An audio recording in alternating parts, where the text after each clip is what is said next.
ప్రజా news channel. ముందుగా బులెటిన్లోని headlines చూద్దాం. అభివృద్ధి సంక్షేమమే నా సంకల్పం. కేకే రాజు. రాష్ట్రంలో పింఛన్ల పేరుతో వృద్ధుల ప్రాణాలతో జగన్ చెలగాటం. మంత్రి బొత్స మాట్లాడిన ఏపీ ల్యాండ్ టైటిలింగ్ వ్యాఖ్యలకు జనసేన నేత కౌంటర్. వైఎస్ఆర్ పార్టీ మహిళా నాయకురాలు ముందుండి రాజేశ్వరి ఆధ్వర్యంలో వైసీపీ ఎన్నికల ప్రచారం. చంద్రబాబుపై ఫైర్ అయిన సీఎం జగన్మోహన్ రెడ్డి. ముద్రగడ చేసిన వ్యాఖ్యలకు ఆయన కుమార్తె క్రాంతి కౌంటర్. పూర్తి మద్యపాన నిషేధం ఏమైంది అని షర్మిల విమర్శలు. కసింకోట మండలంలో నటుడు సప్తగిరి ఎన్నికల ప్రచారం. అభివృద్ధి సంక్షేమమే నా సంకల్పం. బొత్స ఝాన్సీ లక్ష్మితో కలిసి 43వ వార్డులో ఎన్నికల ప్రచారం నిర్వహించిన శ్రీ కేకే రాజు. వైఎస్ఆర్ కాంగ్రెస్ పార్టీ విశాఖ ఉత్తర నియోజకవర్గ ఎమ్మెల్యే అభ్యర్థి కేకే రాజు, విశాఖ ఎంపీ అభ్యర్థిని శ్రీమతి బొత్స ఝాన్సీ లక్ష్మితో కలిసి జీవీఎంసీ 43వ వార్డులో వార్డు కార్పొరేటర్ పి ఉషాశ్రీ గారి ఆధ్వర్యంలో ప్రచారం నిర్వహించారు. అక్కయ్యపాలెం, నందిగిరి నగర్, నరేంద్రనగర్, చిక్కుడురాయి బిల్డింగ్, జగన్నాథపురం ప్రాంతాల్లో ఈ ఎన్నికల ప్రచారం నిర్వహించారు. ఈ ప్రచారంలో స్థానిక ప్రజలు ఆయనకు అడుగడుగున హారతులు పట్టి స్వాగతించారు. ఈ సందర్భంగా గత 5 సంవత్సరాల్లో ఈ ప్రభుత్వం చేపట్టిన అభివృద్ధి కార్యక్రమాలను వివరిస్తూ ఇంటింటికి ప్రచారం నిర్వహించారు.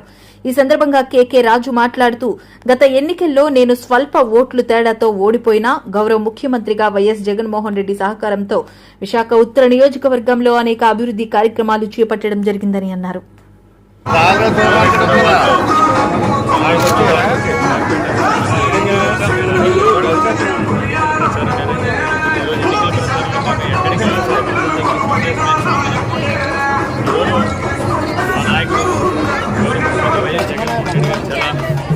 గతంలో ఏ నాయకుడు కూడా అడిగినట్టు విధంగా నిజాయితీగా మేము మంచి చేసామనిపిస్తే, మేము మేలు చేసామనిపిస్తే మమ్మల్ని ఆస్వాదించి వైఎస్ఆర్ కాంగ్రెస్ పార్టీకి మద్దతు తెలుపుకునే నిజాయితీగా అడుగుతున్నారు.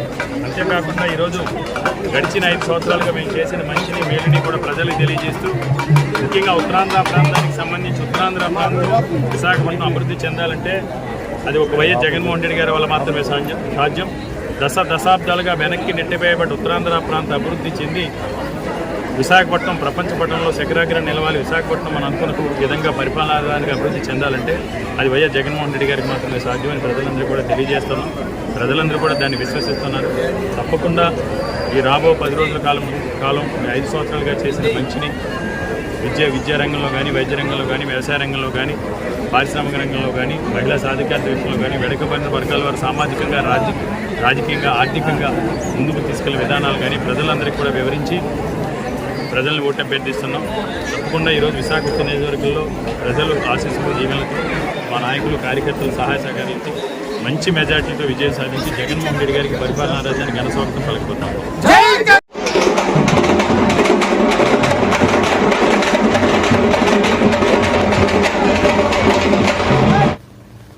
పవన్ కళ్యాణ్ ఉద్దేశించి మాజీ మంత్రి వైకాపా నేత ముద్రగడ చేసిన వ్యాఖ్యలను ఆయన కుమార్తె క్రాంతి ఖండించారు. పిఠాపురంలో పవన్ విజయం కోసం కృషి చేస్తారని ప్రకటించారు. అందరికీ నమస్కారం. నేను క్రాంతి బార్లపూడి, ముద్రగడ పద్మనాభం గారి అమ్మాయిని. పిఠాపురంలో పవన్ కళ్యాణ్ గారిని ఓడించడానికి వైసీపీ నాయకులు ఎన్ని చేయాలో అని చేస్తున్నారు. ముఖ్యంగా నిన్న మా నాన్నగారు ఒక బాధాకరమైన ఛాలెంజ్ చేశారు. పవన్ కళ్యాణ్ గారిని ఓడించి పిఠాపురం నుండి తరిమేయకపోతే ఆయన పేరు ముద్రగడ పద్మనాభం రెడ్డిగా మార్చుకుంటారట. ఈ కాన్సెప్ట్ ఏంటో నాకు అసలు అర్థం కాలేదు. ఆయన ప్రకటన ముద్రగడ అభిమానులకు సైతం నచ్చలేదు. వంగా గీత గారిని గెలిపించడానికి కష్టపడవచ్చు, కానీ పవన్ కళ్యాణ్ గారిని మరియు ఆయన అభిమానుల్ని కించపరిచేలా కామెంట్స్ ఉండకూడదు. మా నాన్నగారిని కేవలం పవన్ కళ్యాణ్ గారిని తిట్టడం కోసమే జగన్మోహన్ రెడ్డి గారు వాడుతున్నారు. ఈ ఎన్నికల తర్వాత ఆయనను ఎటు కాకుండా వదిలేయడం పక్కా. ఈ విషయంలో నేను మా నాన్నగారిని పూర్తిగా వ్యతిరేకిస్తున్నాను. నేను పవన్ కళ్యాణ్ గారి గెలుపు కోసం నా వంతు కృషి నేను చేస్తాను. నమస్తే. భీమిలి నియోజకవర్గం మధురవాడ జోన్ 2 8వ వార్డు పాత మధురవాడ రాష్ట్ర వైఎస్ఆర్ పార్టీ మహిళా నాయకురాలు ముందుండి రాజేశ్వరి ఆధ్వర్యంలో వైసీపీ ఎన్నికల ప్రచారం. భీమిలి నియోజకవర్గం మధురవాడ జోన్ 2 8 వార్డు పాతవ మధురవాడ రాష్ట్ర వైఎస్ఆర్ పార్టీ మహిళా నాయకురాలు ముందుండి రాజేశ్వరి ఆధ్వర్యంలో వైసీపీ ఎన్నికల ప్రచారం. జీవీఎంసీ 8వ వార్డులో ముందుండి రాజేశ్వరి విస్తృత ప్రచారం నిర్వహించారు. ఈ సందర్భంగా డోర్ టు డోర్ తిరుగుతూ ఎన్నికల ప్రచార కరపత్రాలు పంపిణీ చేశారు. జగనన్నే కావాలి, ఝాన్సీ అమ్మ రావాలి, అవంతి రావాలని అన్న నినాదంతో జోరుగా ప్రచారం చేస్తున్నారు. రాష్ట్ర వైఎస్ఆర్ పార్టీ మహిళా నాయకురాలు ముదుండి రాజేశ్వరి మాట్లాడుతూ ఉత్తమ పార్లమెంటేరియన్ అవార్డు అందుకున్న ఝాన్సీ లక్ష్మి విశాఖ ఎంపీ అయితే మరింత అభివృద్ధి చెందుతుందని, విశాఖ పరిపాలన రాజధాని అవుతుందని ఈ సందర్భంగా ఆమె ప్రచారం చేస్తున్నారు. భీమిలి వైసీపీ ఎమ్మెల్యే అభ్యర్థి అవంతి శ్రీనివాసరావును, ఎంపీ అభ్యర్థి ఝాన్సీను ఫ్యాన్ గుర్తుపై ఓటు వేసి గెలిపించాలని, జగనన్నను ముఖ్యమంత్రిని చేయాలని విజ్ఞప్తి చేశారు. ఈ కార్యక్రమంలో నాయకులు తదితరులు పాల్గొన్నారు. అంటే ఈరోజు ఈ పాతమధురాడు మెట్టు మీద నుండి స్టార్ట్ చేసి అంటే ఎంతవరకు గతం వరకు మొన్నటి వరకు మేము ప్రచారం అవంతి గారి సార్తో ప్రచారం చేశాము. మొత్తం నియోజకవర్గం అంతా కూడా అయిపోయింది. మళ్ళీ ఎలక్షన్ సందర్భంగా మళ్ళీ గడపని టచ్ చేసి మేడం ఝాన్సీ గారిని, అవంతి గారిని గెలిపించాలనే ఉద్దేశంతో ఈ రోజు నుండి ఈ 10 రోజులు కూడా ప్రతి గడప టచ్ చేయాలనే ఉద్దేశంతో నా ఆధ్వర్యంలో నేను ప్రచారం చేయడం జరుగుతుంది. అలాగే ప్రతి గడపలో కూడా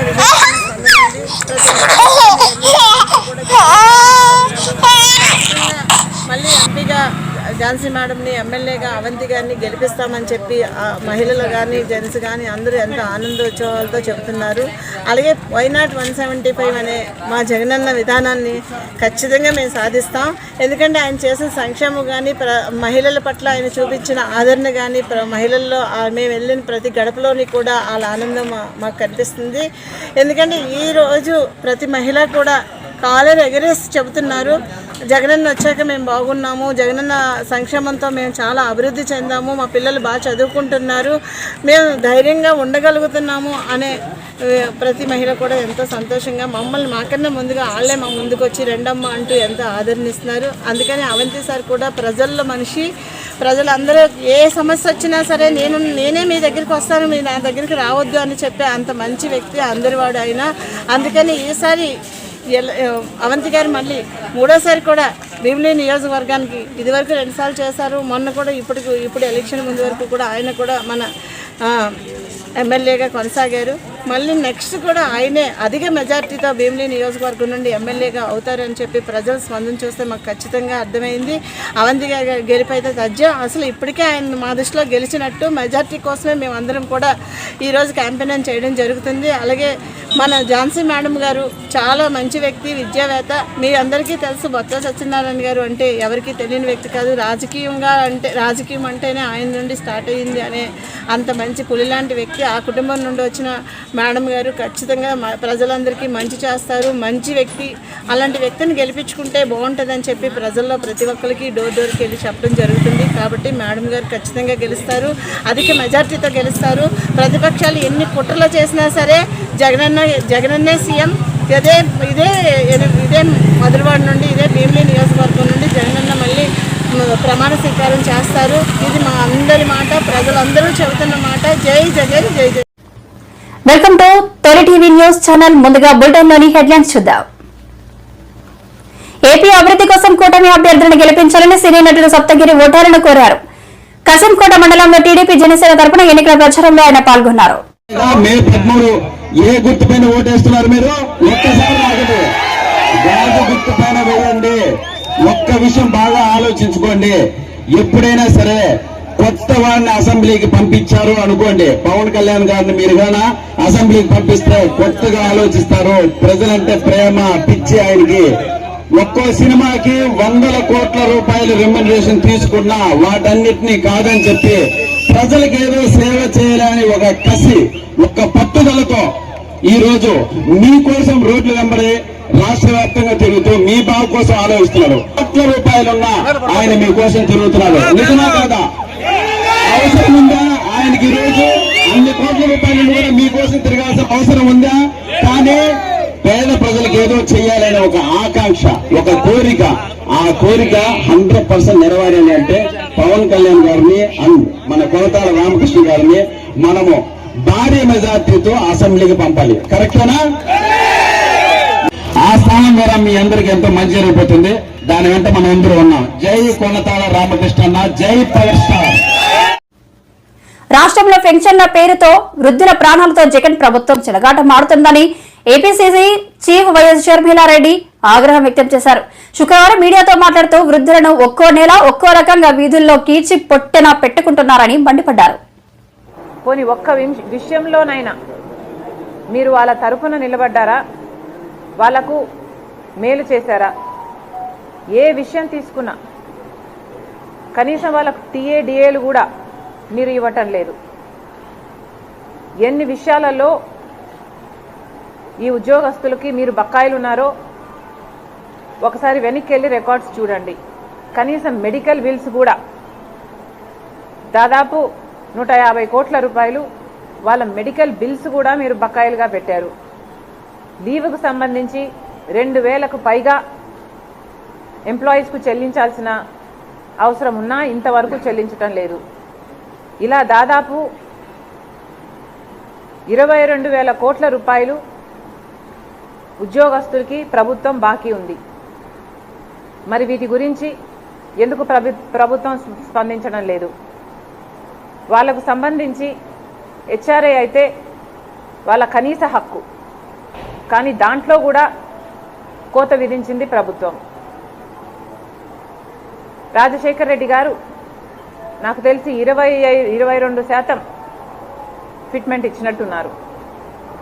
మరి అలాంటప్పుడు ఈ ప్రభుత్వము కనీసం దగ్గరగా కూడా రావడానికి ప్రయత్నించడం లేదు.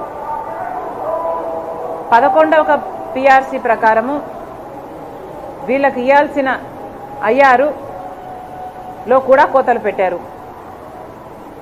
దాంట్లో 4% అనుకుంటా కోతలు పెట్టింది కాక 12వ పిఆర్సీ అమలు చేయాల్సిన ప్రభుత్వము 12వది కాదు కదా, దగ్గరికి కూడా రాలేదు. ఇంకా 11వ దాంట్లోనే ఇరుక్కొని అది కూడా పూర్తి అమలు చేయకుండా దాంట్లో కూడా కోతలు పెట్టారు. ఇలా 1 కాదు 2 కాదు, ప్రతి విషయంలోనూ ప్రభుత్వ ఉద్యోగస్తులను మోసం చేసింది జగన్మోహన్ రెడ్డి గారి ప్రభుత్వం. కాబట్టి కాంగ్రెస్ పార్టీ ఎన్నికల వేళ ఉద్యోగస్తులందరికీ భరోసా ఇస్తూ కాంగ్రెస్ పార్టీ మాత్రమే మీ పక్షాన ఉంటుంది, నిలబడుతుంది అని మరోసారి గుర్తు చేస్తూ, రాజశేఖర్ రెడ్డి గారు ఎలాగైతే మీ పక్షాన నిలబడ్డారో కాంగ్రెస్ పార్టీ ఈరోజు మీకు మాటిస్తున్నాం. కాంగ్రెస్ పార్టీ ఓపీఎస్ అమలు చేస్తుంది, మీ హక్కులను ప్రతి ఒక్కదాన్ని పరిరక్షిస్తుంది.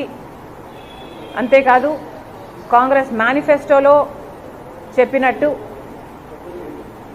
ఏవైతే రిజర్వేషన్లు ఉన్నాయో 50% రిజర్వేషన్లు, ఎస్సీ ఎస్టీ ఓబీసీ రిజర్వేషన్లు ఉన్నాయో ఆ క్యాప్ను కూడా రేస్ చేస్తాము అని కాంగ్రెస్ మేనిఫెస్టోలో ప్రకటించడం జరిగింది. ఈ 50% విమెన్ రిజర్వేషన్ కూడా అమలు చేస్తామని కాంగ్రెస్ మేనిఫెస్టోలో ప్రకటించడం జరిగింది. వీటన్నిటికీ మేము కట్టుబడి ఉన్నాం. అంతేకాదు ప్రభుత్వ ఉద్యోగాలు కూడా దేశం మొత్తం 30 లక్షల ఉద్యోగాలు ఇంకా ఖాళీగా ఉన్నాయి, అవి భర్తీ చేస్తామని కాంగ్రెస్ మేనిఫెస్టోలో ప్రకటించడం జరిగింది. రాష్ట్రంలో ఉన్న 2 లక్షల పైన ఉద్యోగాలు కూడా భర్తీ చేస్తామని మరొకసారి గుర్తు చేస్తూ, కాంగ్రెస్ పార్టీ మాత్రమే మిగతా అన్ని సెక్షన్స్కి అండగా ఉండినట్టు ఉద్యోగస్తులు కూడా అండగా ఉండే ఏకైక పార్టీ కాంగ్రెస్ పార్టీ కనుక మళ్ళొకసారి ఎన్నికల వేళ కాంగ్రెస్ పార్టీని ఆదరించమని, ఆశీర్వదించమని కాంగ్రెస్ పార్టీ అధ్యక్షురాలుగా వైఎస్ షర్మిలారెడ్డి గారు మనస్ఫూర్తిగా ప్రార్థిస్తున్నారు. థ్యాంక్ యూ అమ్మా, థ్యాంక్ యూ గైస్.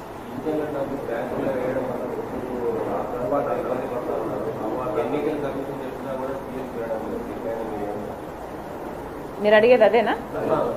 అందరూ ఓల్డ్ ఏజ్ పెన్షన్స్ గురించే. ఇది దారుణం కాకపోతే మరి ఏమిటి?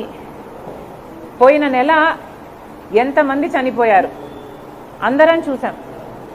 అంటే వాళ్ళ ప్రాణాలకి లెక్కలేదు, వాళ్ళు చనిపోయినా పర్వాలేదు. ఏం ఆలోచన చేస్తుంది ప్రభుత్వం?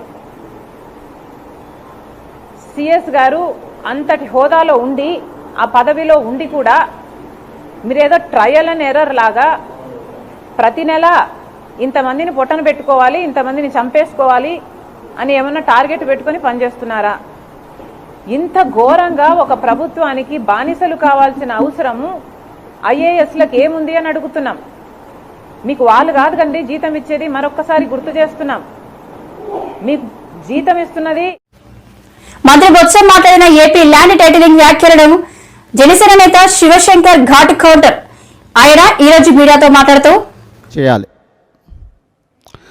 అసలు 3 దశల్లో ఇది చేయాలి సర్వే.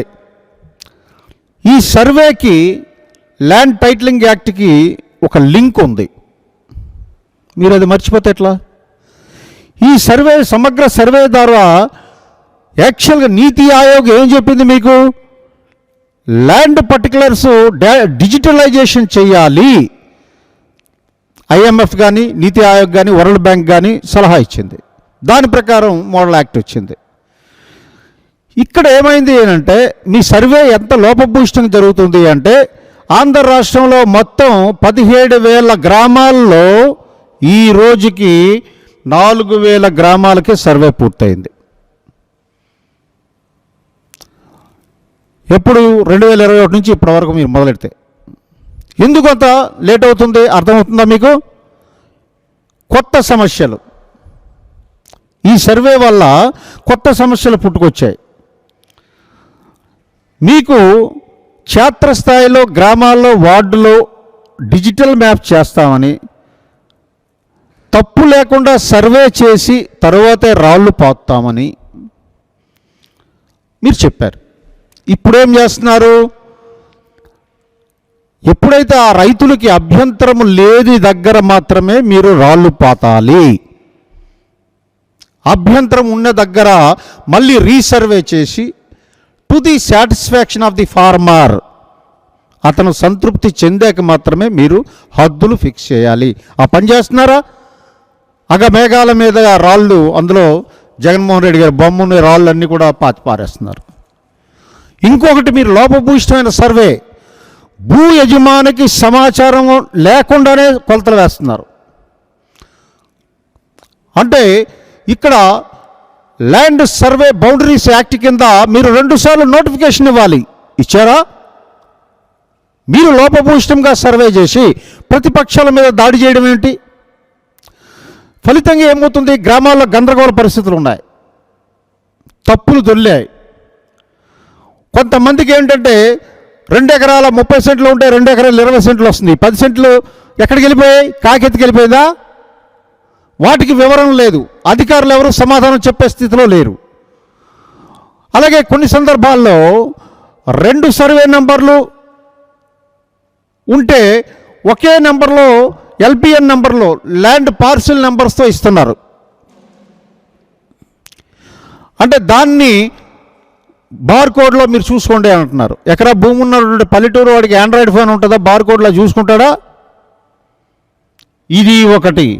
అలాగే ప్రతి జిల్లా కేంద్రంలో ఫిర్యాదులు ఉన్నాయి, వాటిని మీరు ఏ రోజు పరిష్కరించట్లేదు. అందువల్లే ఈ రోజుకి 13,000 గ్రామాల సర్వే ఇంకా పూర్తి కాలేదు. గతంలో ఏమైందంటే భూ వివాదాలు ఉంటే సర్వేయర్కి ఒక లెటర్ పెడితే, తహసీల్దార్కి లెటర్ పెడితే వాళ్ళు సమస్య పరిష్కరించేవారు. కానీ ఈ నిర్ణయం వల్ల ఏంటంటే కొత్త సమస్యలు తెచ్చుకోవాల్సి వస్తుంది. దీనివల్ల ఏమవుతుంది? సరైనటువంటి లోపభూయిష్టమైనటువంటి ఈ సర్వే వల్ల బంధువుల మధ్య, రైతుల మధ్య కొత్త సమస్యలు వస్తున్నాయి.